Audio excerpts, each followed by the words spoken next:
నీకోసం పార్ట్ 20. ఈ శారీలో ఎంత క్యూట్గా ఉన్నావో తెలుసా బంగారం. ఎంతైనా నా ఏంజెల్వి కదా, ఆ మాత్రం అందంగా ఉంటావులే. అందుకే నిన్ను చూసి నేనెప్పుడో పడిపోయా అని రాజేష్ నందిని మెడ చుట్టూ చేతులు వేసి దగ్గరకు తీసుకుని మాట్లాడుతూ ఉంటే రాజేష్ మాటలకు నందిని బుగ్గలు ఎరుపెక్కి మాటలు తడబడుతూ రాజేష్ గారు ప్లీజ్ అని నందు మాట్లాడేసరికి ఏంటి అన్నట్టు చూస్తూ ఉంటాడు. నందు కొంచెం దూరం జరగగా నాకు ఏదోలా ఉంది, మనం ఫంక్షన్కి వెళ్ళాలి కదా బంగారం అని మౌనంగా ఉంటుంది నందు. బంగారం ఇంకా నీకు టెన్షన్ తగ్గలేదా? అయినా కొత్తగా ఈ టెన్షన్ ఏంటి నాకు అర్థం కావడం లేదు. మనకి అన్నీ అయిపోయాయి కదా, అయినా కూడా ఈ టెన్షన్ బెరుకు ఏంటో నాకు అర్థం కావడం లేదు. అయినా పర్వాలేదు, ఇది కూడా నాకు నచ్చాయి. ఇలా చూసినా కూడా నాకు ఎందుకో క్యూట్గా అనిపిస్తావు. సరే పద అని ఇద్దరు కూడా బయటికి వెళ్తూ ఉంటారు. మహాలక్ష్మికి చెప్పి ఇక కారులో స్టార్ట్ అవుతూ ఉంటారు. రాజేష్ ఇంకా జ్యువెలరీ షాప్ దగ్గర ఆగి రింగ్ సెలెక్ట్ చేస్తూ ఉంటాడు. ఎందుకన్నట్టు నందు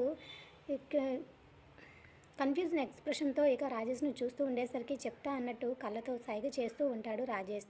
మళ్ళీ ఏం షాక్ ఇస్తున్నారు బాబు అని అంటూ ఉంటుంది. చెప్తాను కదా వెయిట్ అని చెప్పి ఇక బెస్ట్ కపుల్స్ రింగ్ తీసుకుని ప్యాక్ చేసి ఇక బయలుదేరుతూ ఉండగా రాజేష్ కార్ డ్రైవ్ చేస్తూ ఉండగా తన కారుని ఎవరో ఫాలో అవుతున్నట్టు అనిపించి సైడ్ మిర్రర్ నుంచి చూస్తూ ఉండగా రాజేష్ వాళ్ళు కారు ఎటు వెళ్తే అటువైపే ఒక కారు రావడం గమనిస్తూ ఉంటాడు.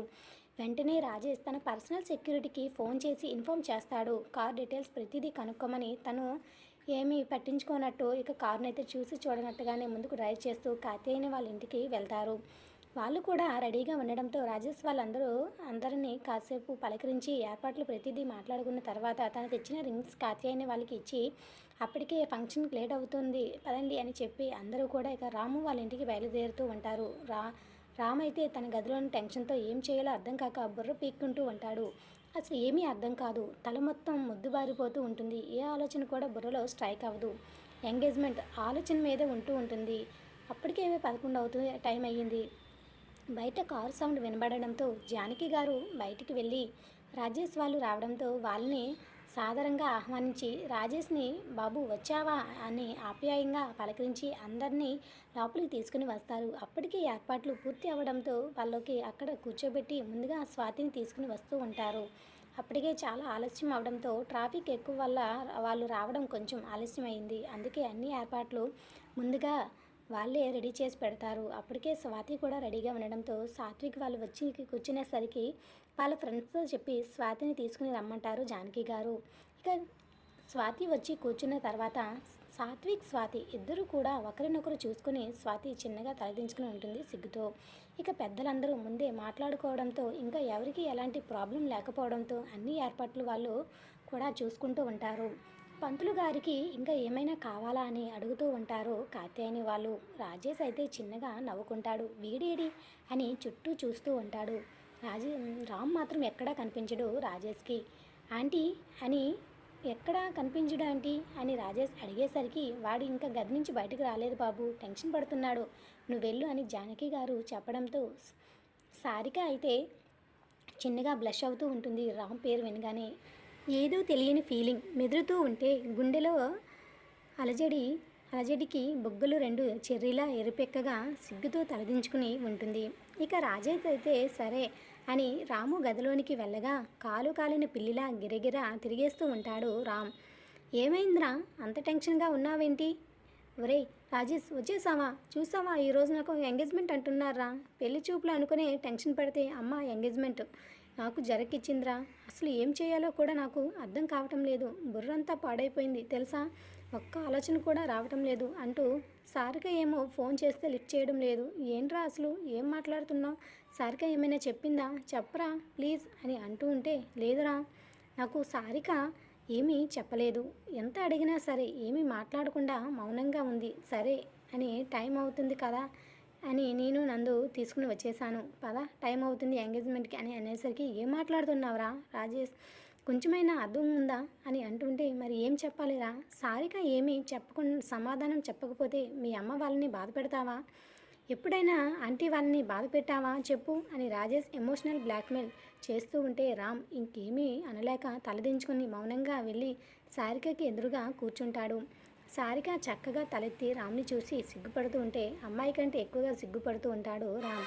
అసలు తలెత్తి చూడడానికి కూడా అసలు ఇష్టపడడు. అది గమనించిన రాజేష్ చిన్నగా చూస్తూ ఒరేయ్ అమ్మాయిని చూడరా అని అనేసరికి నాకేం ఇష్టం లేదురా అని చిన్నగా మాట్లాడుతూ ఉంటాడు. మళ్ళీ మీ చెల్లి సంబంధం పాడవుతుంది. ఇదంతా ఎందుకు చెప్పు, చూడొచ్చు కదా ఏమవుతుందో. నీకు నచ్చితే చేసుకుందువు, లేకపోతే నాన్నతో మాట్లాడతాలే, వద్దని ఉండు అని చెప్తాను వద్దని అని వెళ్తూ ఉంటాడు కావాలనే రాజేష్ ఏడిపించడానికి. ముందే తెలుసు కానీ ఏమీ మాట్లాడకుండా మౌనంగా ఉండిపోతాడు. ఇక రాజేష్ కావాలని జానకి ప్రసాద్ దగ్గరికి వెళ్ళి ఏదో నార్మల్గా మాట్లాడుతూ ఉంటాడు. అనుకోకుండా తలెత్తి చూసిన రామ్ ఎదురుగా సారిక ఉండడం చూసి ఒక్కసారిగా బొమ్మలా ఉండిపోతాడు. తను చూసింది నిజమా కాదన్నట్టు కళ్ళు నలుపుతూ మళ్ళీ చూస్తూ ఉంటే తననే సిగ్గుపడుతూ ఉన్న సారిక అందంగా బ్లూ కలర్ శారీలో మెస్మరైజింగ్తో భూమి నుండి దిగివచ్చిన దేవకన్యలా మెరిసిపోతూ తననే చూస్తూ ఉంటే రామ్కి అస్సలు ఎలా ఎక్స్ప్రెస్ చేయాలో ఎలా చెప్పాలో కూడా తెలియడం లేదు. ఇది కళా నిజమా అన్నట్టు చూస్తూ ఉంటే ఒరేయ్ నువ్వు కావాలనే చేసావు కదరా అన్నట్టు రాజేష్ వైపు ఒక లుక్ ఇస్తూ ఉంటాడు. ఇక చిన్నగా నవ్వుకుంటూ ఉంటాడు రాజేష్. నందు అందరూ కూడా రామ్కి తప్ప మిగతా వాళ్ళందరికీ తెలుసు రామ్ సారికను ప్రేమిస్తున్నాడని. రామ్ అసలు ఎలా ఎక్స్పెక్ట్ చేయాలో కూడా అసలు ఎలా ఎక్స్ప్రెస్ చేయాలో ఎలా తెలపాలో కూడా తెలియదు. చుట్టూ అందరూ ఉన్నారు. లేకపోయి ఉంటే సారికను గట్టిగా హత్తుకొని ఏం చేసేవాడో కూడా తన ఊహల్లో అసలు అదుపు లేకుండా పోతున్నాయి. ఎంత ఎగ్జైట్, ఎంతో ఏదో ఆనందం, ఆతృత ఏదో తెలీదు. ప్రపంచంలో ఉన్న హ్యాపీనెస్ అంతా తన మొహంలో కనబడుతూ ఉంటే రాజేష్ అయితే చిన్నగా చూస్తూ నవ్వుకుంటూ ఉంటాడు. డాడ్ ఒక్క నిమిషం అని ప్రసాదరావు జానకి వాళ్ళకి చెప్పి రాజేష్ పట్టుకుని తన గదిలోనికి తీసుకుని వెళుతూ ఉంటాడు. రే టైం అయిందిరా, ఇప్పుడెక్కడికి, నీతో మాట్లాడాలి రారా అని చెప్పి ఫాస్ట్గా తీసుకుని తనని బెడ్ మీదకి విసిరేసి ఎంత నటించావురా నన్ను ఎంత టెన్షన్ పెట్టి నువ్వు ఇంత కూల్గా లోపల నవ్వుకున్నావు కదా అని రాజేష్ బెడ్ మీద పడి చాలేరా ఆపరా, బయట అందరూ ఉన్నారు, వింటే బాగోదురా బాబు అని అంటుంటే నువ్వు ఇలా కాదురా, చంపేయాలనుంది, అంత కోపం వస్తుంది తెలుసా. ఇన్ని రోజులు నా దగ్గర నా చుట్టూ తిరిగి నన్ను ఎంత ఏడిపించావరా, కావాలని చేసావు కదా ఇదంతా. అయినా ఇలాంటి శాడిజం ఎక్కడ నేర్చావరా, ఎప్పుడూ లేదు అని రాజేష్ను నానా మాటలు అనేసరికి చాలరా బాబు ఆపరా, నీకేదో సర్ప్రైజ్ ప్లాన్ చేద్దామని ఆంటీ వాళ్ళతో అటు అత్తయ్య వాళ్ళతో అందరితో కూడా మాట్లాడా, ఎంత కష్టపడ్డానో తెలుసా. ఇప్పుడేమో నన్ను బ్లేమ్ చేస్తున్నావు, ఇది అన్యాయం రా అని రాజేష్ చిన్న కుక్క పిల్లలా మొహం పెట్టి అనేసరికి కోపమంతా ఎగిరిపోయి అది కాదురా, అదేదో ముందు చెప్పొచ్చు కదా, ఎంత టెన్షన్ పడ్డానో తెలుసా. సారికని మర్చిపోలేక వేరే అమ్మాయిని చేసుకుంటున్నాను అనే ఫీలింగ్ ఎలా ఉంటుందో చెప్పలేను నేను అనేసరికి నాకు తెలుసురా, ఒక్క నిమిషం నీకు తప్ప ఈ ఒక్క విషయం నీకు తప్ప ఇంట్లో అందరికీ తెలుసు అని అనేసరికి అవునా అన్నట్టు చూస్తూ ఉంటాడు. అవును నేనంతా మేనేజ్ చేశా, అయినా నీకు ఇష్టం లేని అమ్మాయిని నేను ఎలా ఒప్పుకుంటానురా, నాకు తెలియదా నీ గురించి అని రాజేష్ అనేసరికి థ్యాంక్స్ రా అని ఇద్దరు కూడా ఒకరినొకరు హత్తుకుంటారు. పదా టైం అవుతుంది ఎంగేజ్మెంట్కి అని చెప్తూ ఉంటే నీకు సర్ప్రైజ్ ఇద్దామని చేశాను లేరా, అవన్నీ ఇప్పుడు ఎందుకు, తర్వాత మాట్లాడుకుందాం పదా ముందు అనేసి ఇద్దరూ కూడా రూమ్ నుండి బయటికి వెళ్తారు. రామ్ సంతోషం చూసి సారిక కూడా హ్యాపీగా ఫీల్ అవుతూ ఉంటుంది. రాక్షసి అందుకే ఇబ్బంది పెట్టావా అని కళ్ళుతో అడుగుతూ ఉంటే అవును అన్నట్టు కళ్ళార్పుతూ ఉంటుంది సారిక. నీ పని తర్వాత చూస్తానే, మీ బావకి నీకు కలిపి ఎలాగైనా వడ్డీ ఇస్తా గుర్తుపెట్టుకోండి అని ఖచ్చితంగా రివెంజ్ తీర్చుకుంటా అని రామ్ అనేసరికి చిన్నగా నవ్వుకుంటూ ఉంటుంది సారిక. మరొక పక్క సాత్విక్ స్వాతి కూడా చక్కగా మాట్లాడుకుంటూ ఉంటారు. నలుగురికి కూడా ఎంగేజ్మెంట్ రింగ్స్ ఇస్తారు. ఇక రింగ్స్ పెట్టుకుంటూ ఉంటారు అందరూ పెద్దల దగ్గర ఆశీర్వాదం తీసుకున్న తర్వాత అప్పటికి లంచ్ టైం అవడంతో కాసేపటికి అందరూ లంచ్ కూడా పూర్తి చేస్తారు.